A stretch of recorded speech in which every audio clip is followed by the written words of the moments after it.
Hello everyone. तो आपका एक बार फिर से नर्सिंग स्टडी हैब के यूट्यूब चैनल के ऊपर वेलकम करता हूं। आज का जो हमारा टॉपिक होगा वो साइकेट्रिक के नर्सिंग का टॉपिक होगा, जिसका नाम होगा mini mental status examination. Mini mental status examination, mini का मतलब छोटा, तो ये एक short and brief mind status examination होता है। Okay. Mini mental status examination क्या होता है? एक शॉर्ट और ब्रीफ मेंटल स्टेटस एग्जामिनेशन होता है। इसके लिए हमें लेस देन 10 मिनट की रिक्वायरमेंट होती है। ओके। इसके लिए कितनी? कम से कम 10 मिनट से कम का समय चाहिए।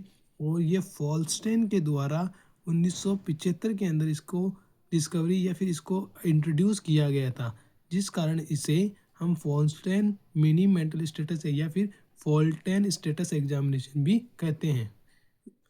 उसके बाद में हम बात करेंगे कि mini mental status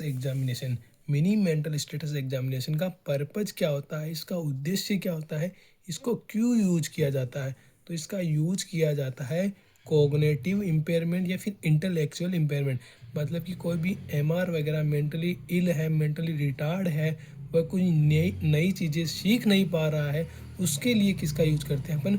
mini mental status examination का यूज करते हैं, ताकि हम पेशेंट को मेंटली हेल्दी और इल के अंदर क्लासिफाइड कर सकें। ठीक है। मिनी मेंटल स्टेटस एग्जामिनेशन के अंदर टोटल स्कोर जो होता है वो कितना होता है? 30 नंबर का। कितना होता है? 30 होता है। और उसके अंदर हमें मिनिमम किसी भी पर्सन को मेंटली हित जो रहता है उसको मिनिमम ही 24 नंबर तो लाने ही रहते हैं। ठीक है। कितने? 24 नंबर अगर आ रहे हैं तो उसका वह कॉग्निटिव ठीक है। ठीक है। अगर 24 नंबर से उसके कम आ रहे हैं तो वो कॉग्निटिव इम्पेयरमेंट है या फिर इंटेलेक्चुअल इम्पेयरमेंट है। और वो 24 नंबर हम कैसे देते हैं? पर्सन से हम सवाल करते हैं, क्वेश्चंस करते हैं, हर एक क्वेश्चन का अलग अलग नंबरिंग देते हैं। ठीक है। तो वो नंबरिंग देते हैं, फिर वो वैसे ही जवाब देता है, उस हिसाब से अपन नंबरिंग देते हैं। अगर उसने 24 नंबर क्या को क्रॉस कर दिया तो वो मेंटली हेल्दी है। अगर 24 का जो है क्रॉस नहीं कर पाया तो वो क्या है? कॉग्निटिव इम्पेयरमेंट है। उसके अंदर सबसे पहले हम चेक करेंगे, तो क्या चेक करेंगे? ओरिएंटेशन। ओरिएंटेशन सबसे पहला कंपोनेंट क्या आता है मिनी मेंटल स्टेटस एग्जाम्स का? ओरिएंटेशन। ओरिएंटेशन में जो है हम 10 सवाल करेंगे या 10 क्वेश्चंस करेंगे। ठीक है। आज डे कौन सा है, आज डेट कौन सी है, आज मंथ कौन सा है, आज ईयर कौन सा है, आप किसके साथ आए हो, आप काहे के अंदर आए हो। तो ये सारे 10 सवाल करेंगे। हर एक सवाल का क्या करेंगे? एक नंबर देंगे। क्या करेंगे? एक नंबर देंगे हर सवाल का। जितने सवालों के वो जवाब देगा वैसे वैसे अपन नंबरिंग देते जाएंगे। ठीक है। उसके बाद में हम बात करते हैं रजिस्ट्रेशन की। रजिस्ट्रेशन के अंदर मतलब कि हम पेशेंट को कहेंगे कि ये जो 3 ऑब्जेक्ट हैं, ठीक है, इनके नाम मैं बताऊंगा और आपको वापस नाम बताने हैं। ठीक है। 3 ऑब्जेक्ट कोई भी सामने रख देने हैं, फिर उनका नाम बताने हैं। कि जैसे मैंने पेन रख दिया पेशेंट के सामने, इरेजर रख दिया और नोटबुक रख दी। इन तीनों के नाम मैं पेशेंट को बताऊंगा, इसका नाम पेन है, इसका बुक है, इसका इरेजर है। तो वो वैसे ही पेशेंट को पूछना है कि आपको इसी रिदम में बताना है। ठीक है। एक भी नाम को आगे पीछे नहीं करना है। ठीक है। अगर थोड़ा भी वो आगे पीछे किया तो वो क्या है? उसका कॉग्निटिव इम्पेयरमेंट हो सकता है, मतलब उसके नंबर काट है, कहीं ना कहीं वो कंफ्यूज है।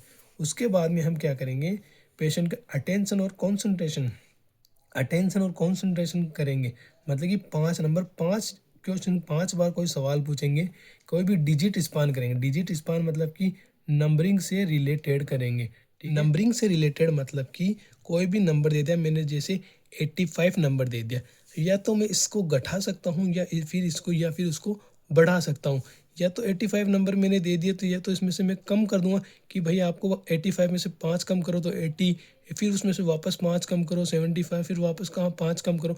ऐसे करके मैं 5 बार उससे 5 बार सवाल करूँगा। या फिर इसी में से मैं कुछ बढ़ा लूँगा। जैसे 5 बढ़ाना हो तो 5 बढ़ा दिया, 7 बढ़ाना तो 7 बढ़ा दिया, 10 बढ़ाना हो तो 10 बढ़ा दिया। ठीक है। फिर एक सेंटेंस, या फिर मैं ऐसा कर सकता हूँ डिजिट रिस्पॉन्डेज में एक स्पेलिंग दे सकता हूँ कि कोई भी नाम दे दिया। ठीक है।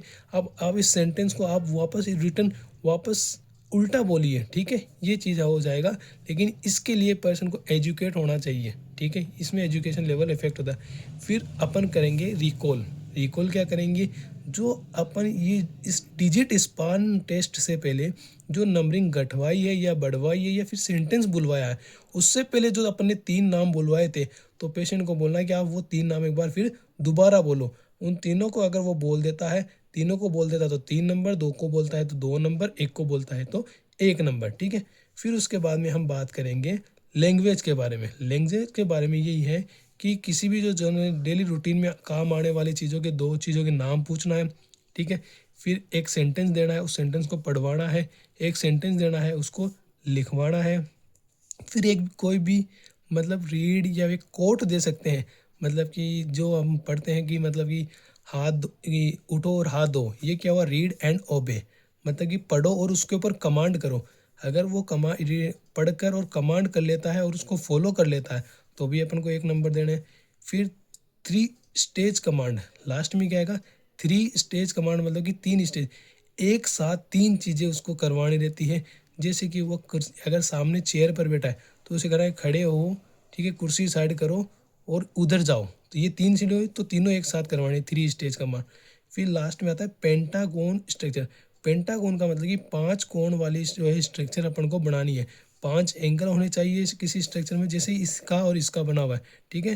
किधर भी हो सकती है, उल्टा या सीधा, लेकिन एंगल कितने? 5 होने चाहिए, ठीक है? इस हिसाब से टोटल नंबर कितने बनते हैं?